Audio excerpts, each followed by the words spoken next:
มือสูงอ่ะพี่น้องก็มือสูงพี่น้องอ่ะกูคนค่ะเนาะกูดีกูตั้งกูนั่งค่ะในมหรบการยามกลางไหนวันอาทิตย์วันหยุดในรายการกับเขาเส้นนั้นมันอย่างนี้แสงเกาะยันต้องตักพี่น้องน้องปีเอาค่ะกูดีกูตั้งค่ะเนาะพี่น้องคนเมืองใต้เอาค่ะพี่น้องคนเมืองใต้เอาค่ะทั้งเสียง พี่น้องคือใต้เอาค่ะทั้งเสียงวันเมื่อไหร่พี่น้องคนเมืองใต้เอาพ่อแม่คนเมืองใต้เขาข่าวทั้งหมดทั้งสิ้นถึงข้าวผูกซ้อมหมักเตาเขานำตั้งกินกูจะตากูลองข้าวฝนตกข้าวเฮ็ดให้เฮ็ดสนข้าวใส่ให้ใส่สนพี่น้องขนอเวลาถึงข้าวมันมาสีตาก็บางทีบางตังไรเฮ็ดก็เปออันมีดับซึกอันมาสุกยุงอ่อนเก่าเท่าว่าเท่าขึ้นอยู่ในเมืองใต้เลยเจอคือใต้เขาขนาดไหนวันเมืองอ่ำหลีห้าไอ้พี่น้องคนเมืองใต้เขาตีว่าวันเมืองอ่ำหลีเมื่อเดือนในวันเมืองหลีเมื่อวันเมืองสุกสักน่ะวันก็เป็นสังขารพี่น้องคนเมืองใต้กับเขาเมืองก็เป็นสังขารพี่น้องคนเมืองใต้กับเขาพี่น้องคือใต้กับเขาวันเมืองใต้เขาขามเป็นสังขารสุกสักขะพี่น้องกันนะวันมันก็อยู่ห้างวันมันกวยเมืองก็มันอยู่ห้างเมืองมันอยู่62,500 ปากรักไม้ในทางปางแก็บมันเมืองใต้เขากันในมันสุกสักขะน่ะกวยน่ะอันเฮาขามอยู่ไรคนเมืองใต้เฮาตก ตั้งหยาบคือเดือดไม้ในก็เปิดโกนเลยตับซึกจุ่มซึกจุ่มหนึ่งในไรพี่น้องใหญ่ว่าตับซึกจุ่มซึกจุ่มหนึ่งได้หักหลังเนื้อเจอจาดหักหลังเนื้อแผ่นดินหักหลังเนื้อหักหลังวานคนคือไตเฮาหักหลังเมืองคือไตเฮาอะไรเมืองเจอคือไตเฮาขายเลยเฮ็ดให้เนื้อวานเนื้ออึ่งเนื้อยองในเมืองเฮาขาสุกสักยุงอ่อนเก่าถึงข้าวเฮ็ดให้สนมากก็พอมีคนเมืองเฮาขามไหนเฮ็ดกลุ่มเมืองปลายเงิงเวซึกจุมันว่าจ้าหนากัดหนาเขียนหนาจ้าหนากัดหนาเขียนหนาโบราณมากก็ว่าจ้าหนากัดหนาเขียนหนากองดีนะพี่น้องกันนะซ้ำให้ในคนคือไตคือตัวเจ้าเก่าอันรัดความไตปีเปียดซ้ำในตุกย่างหยาบผืดขานเจอคำว่าในเลือดไม่คือดำดื้อไรในนะพี่น้องเมืองใต้เขาเดี๋ยวเลยป่องเจอนะพี่น้องคือไตก็เขาเดี๋ยวป่องเจอเมืองสุกสักวานสุกสักพี่น้องนะที่อันสุกสักนั้นมันเป็นจุ่มซึกจุ่มหนึ่งเฮ็ดให้มันสุกสักไว้เพื่ออะไรวะนั่นน่ะมือพองยามซึ่งหนึ่งนานเมื่ออาเซียของเสียวขึ้นซึ่งใต้ยังอยู่ปักเสาปอดของก็ว่าอาเซียคนเป็นนาตีอาเซียทับซ้อนนาตีอาเซียอำหนูมาอยู่ปอดของอาเซียอำหนูละย้อนเขาย้อนเงินคนเมืองพอเป็นนั้นอาเซียเต็มเลยอยู่ปอดห้องก็เพราะนั้นแหละในเอาข้อความโบหาราชอันไหนเสด็จคืนมาตึกบันพ่อแม่คนเมืองใต้อันหักจุ่มโคเขียวอันหักจุ่มโคเขียวจุ่มนั่นนี่มีน้องเนาะอันหักจุ่มโคเขียวจุ่มหนึ่งนั่นสิเฮ็ดให้เขาไล่คือแต่ว่าให้เขาปันแห้งนั่นน่ะพี่น้องปันแห้งจุ่มโคเขียวนั่นน่ะพี่น้องนะก็เลยเอาโบหาราชเฮ็ดมากำในเหมือนหนังว่าอะไรเหมือนหนังว่าไล่หล่อปืดเขายืดตับซึกอาเซียของสีกึนถึงใจสัมโบไลถอยปันหนังหือในวันในเมืองคนเจ้าเคยไตโปรตีนในสุกสักโปรตีนในอ่อนเก่าโปรตีนอะไรอยู่ทางห้าง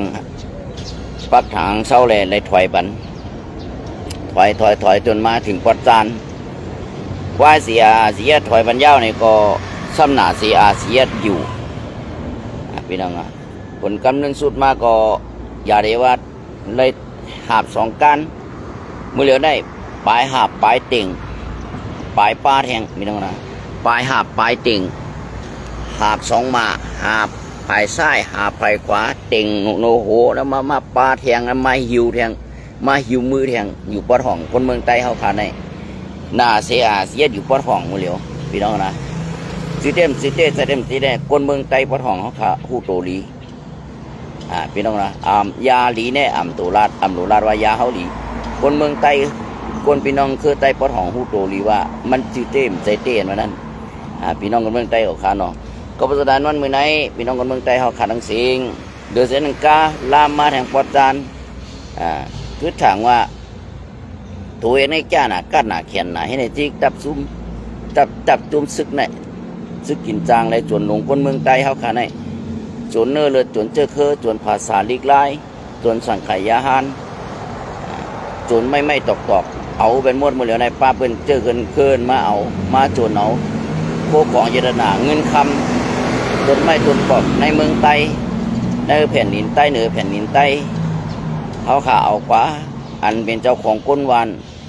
เจ้าของอึ่งเจ้าของเมืองเขาขาได้ซัมโบเลยรับตาเพียบยุบเวตัวไม่นี่โตกว่าตัวหางดีหางงามลำในซัมโบบางอันในซัมโบกอดมันหอบปีน้องเขาไม่ซักของในดีเซลไลน์นะปีน้องเขานะดีเซลไลน์เต้อันนี้เป็นคุณค่ามหาศาลของสมบัติของชาติในความไทยบ้านนอกน่าเสียดายนะอันนี้มันเป็นทรัพย์สินของชาติ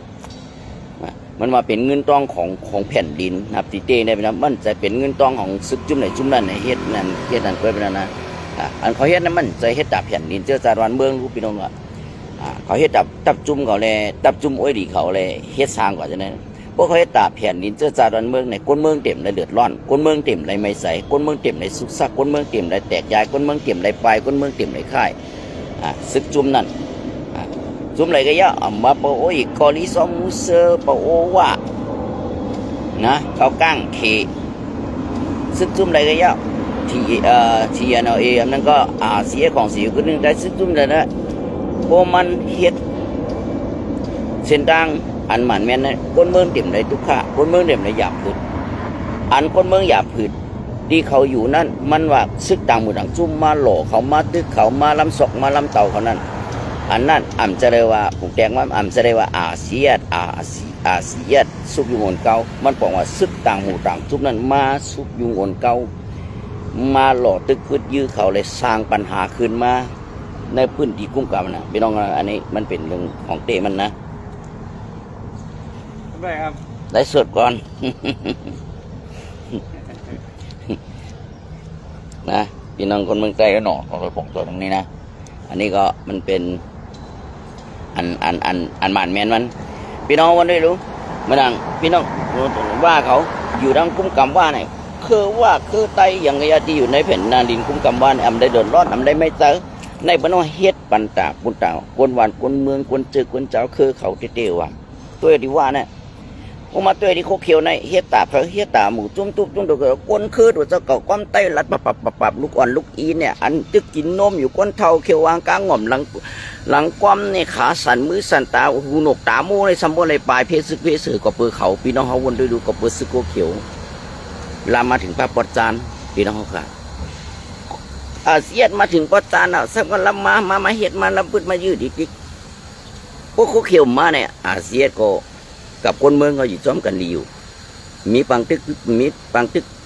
ปังพูดยื้อกันเสียอะไรคนเมืองเขาอยู่ซ้อมกันในเป็นห้องว่าซึกกันเฮ็ดการเหนือเจ้าชาติวันเมืองเปสมัติซึกจุ่มนั้นมันนำไปจอยคนเมืองไหลโกมันถึงเพราะว่าสร้างโตสร้างไต่สร้างนาเฮือนนาเยสร้างนาตับแต่จุ่มตัวเจ้าเก่าเลยมันอยู่ซ้อมกับคนเมืองก่อมได้เลือดร้อนไม่ใส่หังติเทว่าคนเมืองก่อมได้ทั่วไปก็เปือเขา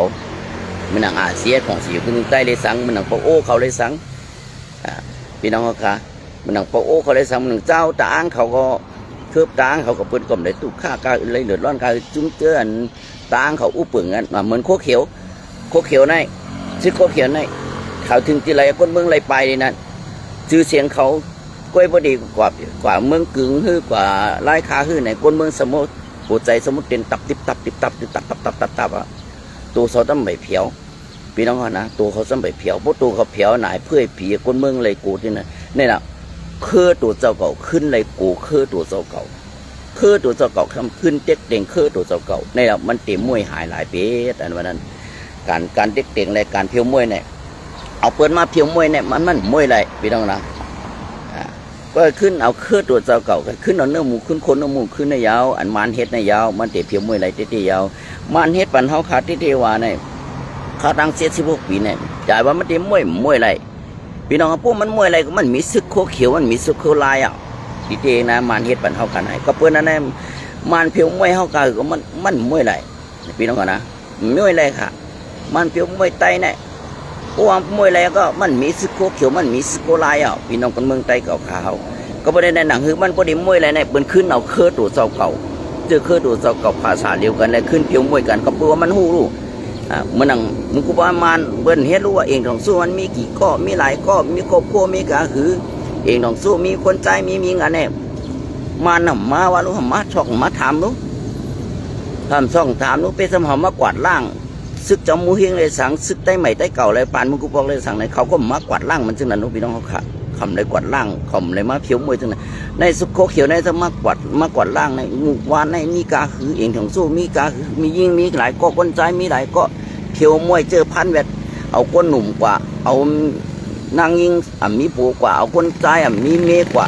เอากว่ากันไหนเอากว่าเฮ็ดซึกกันไหนพี่น้องค่ะแต่ที่มันคน10 คนมันไหลรู้พี่น้องค่ะกันไหนเอากว่าตายพี่น้องเพราะว่าตายใน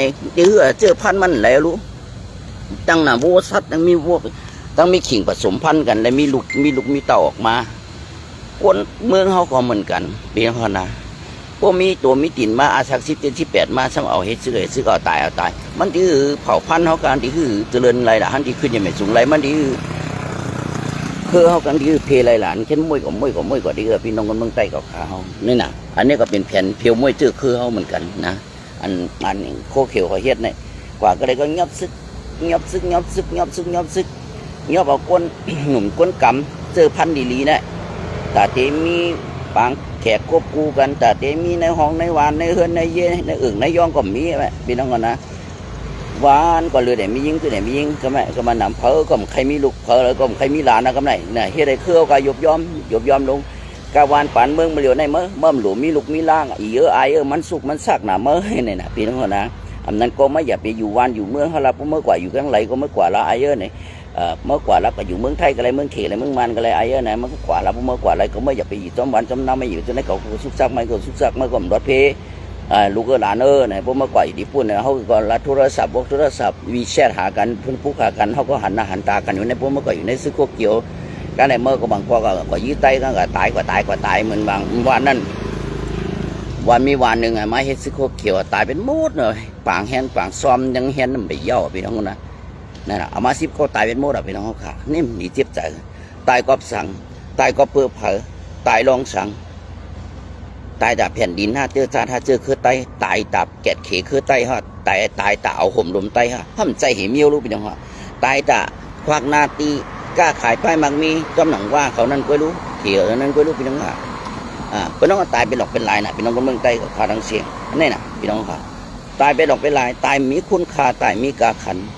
นะพี่น้องครับโบกไว้ตายเขาคนนั่งเลยกินคนตายไม่ได้กินอย่างเดียวเป็นสมัยมันตายกันเจอจ่าเริ่มมันมาว่ะเนี่ยมันโพซึกมาเป็นอัน6 ปากเขาเองนั่นก็ว่ายืมมาหน่อยเนี่ยแล้วก็ตายในปางตึกซึกนั่นได้นั่นได้พวกเขาหยาดสู่เขาอันนั้นมันเปกินคือเขาวันเขาเผาเขาเจอจ่าเขาเนี่ยเขาก็ยืมมันตายมันยืมเขาตายในพวกเขาให้การเจอจ่าบ้านเมืองแกะเคมันคือตัวเจ้าเก่าแกะเคมันคือตัวเจ้าเก่าเลยเอาห่มลมมันคือตัวเจ้าเก่าได้เป็นอย่างนั้นเพื่อนเอาจอมปิวเลยห่มมันพามันเอาเฮ็ดพาห่มมันไม่ตายก็เปิดแต่เจอจ่าบ้านเมืองเจอคือเจ้าคือแผ่นดินไม่ไร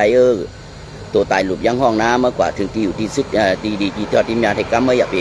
ไม่ใส่ไม่ข้อนะก็อยู่ตั้งหลังก็ซึกก็หันโอ้ยก็ได้เสไหมใส่เหือเจอเครื่องไม้สวยเมียวพี่น้องมาติเอานาทีบุญพรกับ10 เฮ็ดกว่าแทงไอ้ก็เนี่ยเปิ้นห้องว่าตายในนาทีพี่น้องเขาขานน่ะเปิ้นห้องตายในนาทีตายเพื่อเสียสละ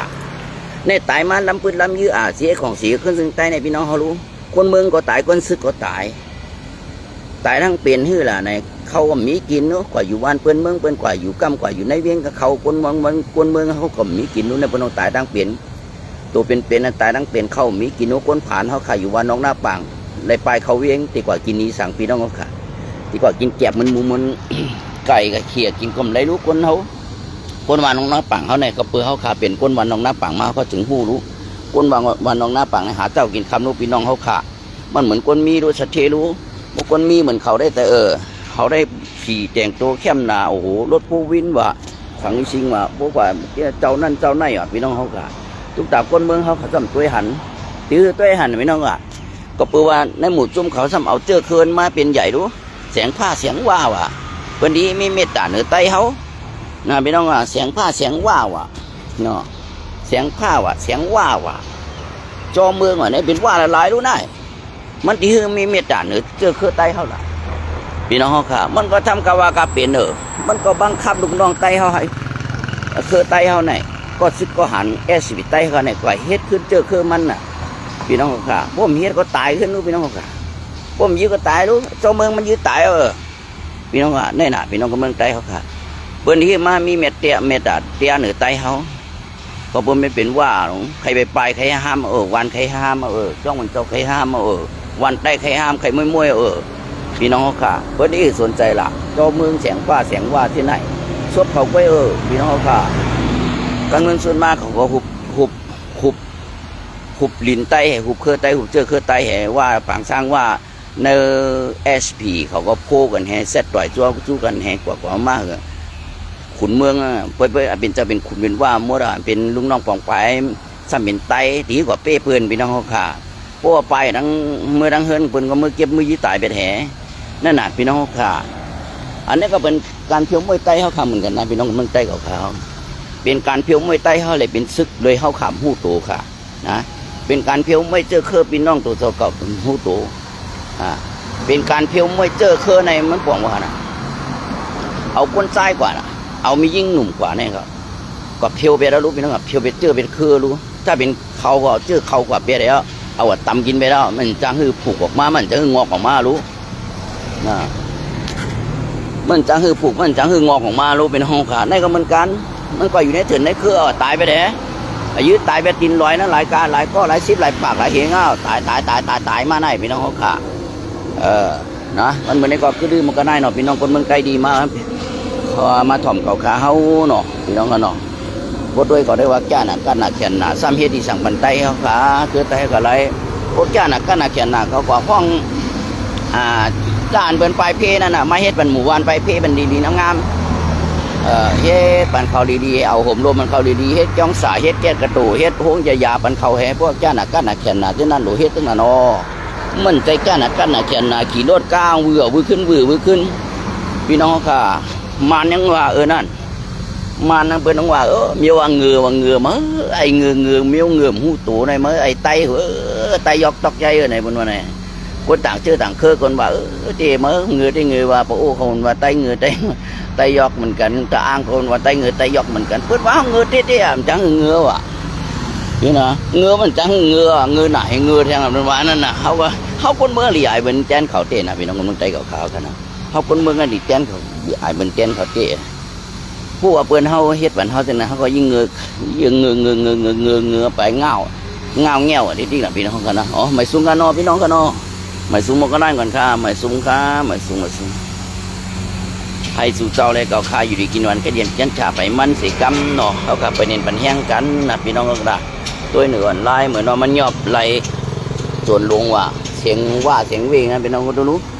เหนือลายเขามันมาโจรมาเฮ็ดสุกไม่เฮ็ดสุกเฮ็ดสักเขาว่ารู้เมืองในมันสุกวันก็มันสุกมันมีซึกบางหูบางจุ่มไม่ให้สุกสักไว้มันเฮ็ดโจรเนี่ยเห็นนะเนื้อลายกับพี่น้องเขามาแจกกันนั่นอันตีอันขวามาได้ขามหุ้งกับพี่น้องกันนะเฮ็ดเพศผงแจกเฮ็ดเหมือนว่าเขาใจดีเนี่ยนะพี่น้องเพราะว่าเฮ็ดต่อคนเมืองก็แล้วว่าบ่มเลยถ่ายวิดีโอย่อก็โหเฮจุ่นขึ้นเห็นไหนก็เลยรู้เขาก็เงียบเลยคือในมันมาเฮ็ดเนื้อดีคือไตเนี่ยเขาจัดการเขาสอนเขายึดตายไปแล้วเนี่ยให้คนไตว่าเดี๋ยวได้ยุ่งเขานั่นแหละพี่น้องเสียงว่าและความไตวมปีน้องเนี่ยเนี่ยในนั้นเป็นอันตรายพี่น้องครับมาสูงครับ